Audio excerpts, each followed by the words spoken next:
Hello કેમ છો બધા? જય શ્રી કૃષ્ણ. તો આજે હું તમને બતાવીશ કે ચોલી બનવાથી લઈને એના એન્ડ સુધીની પ્રોસેસનું. તો આજે એક ક્લાયન્ટની ડિમાન્ડ છે કે જે મેં ચોલી જે વેર કરી હતી, ઓકે, એમને ડિઝાઇન આ સેમ જોઈએ છે, બરાબર, પણ ઉપર ઓફ વ્હાઇટ અને નીચે રામા ગ્રીન કલર. તો જ્યાં બ્લુ કલર છે ત્યાં એમને રામા કલર જોઈએ છે અને જ્યાં વ્હાઇટ કલર છે ત્યાં એમને ઓફ વ્હાઇટ કલર જોઈએ છે, બરાબર. તો આપણે એને એમના મેઝરમેન્ટ અકોર્ડિંગ આખી નવી કસ્ટમાઇઝ કરશું. તો એનું સ્ટાર્ટિંગથી લઈને એને એન્ડ સુધીની પ્રોસેસ હું તમને બતાવીશ. તો તમે વિડીયોના એન્ડ સુધી બને રહેજો, ઓકે. ચલો તો પછી હું આગળ તમને બધું બતાવું. તો એક આ રામા કલર ને એક આ ઓફ વ્હાઇટ કલર, આ બંને કલરની આપણે ચોલી બનાવવાની છે. તો આ એનું ફેબ્રિક મેં ટંકાઈ દીધું છે બ્લાઉઝનું.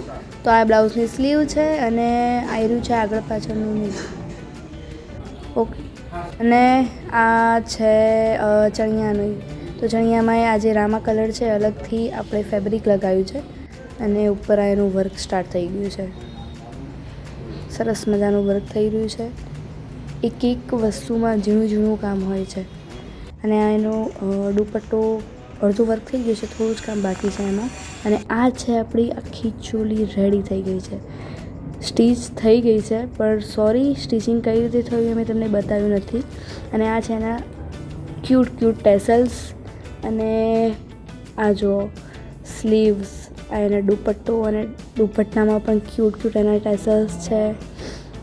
ફૂલ સ્લીવનું એમને કરાવડાવ્યું હતું. આ છે એનો ફાઇનલ લુક. તો તમને બી આવા અવનવા કસ્ટમાઇઝ કરાવવા હોય લહેંગા તો 9537494147 કોન્ટેક્ટ નંબર પર કોન્ટેક્ટ કરો અને બુક કરો તમારો ઓર્ડર.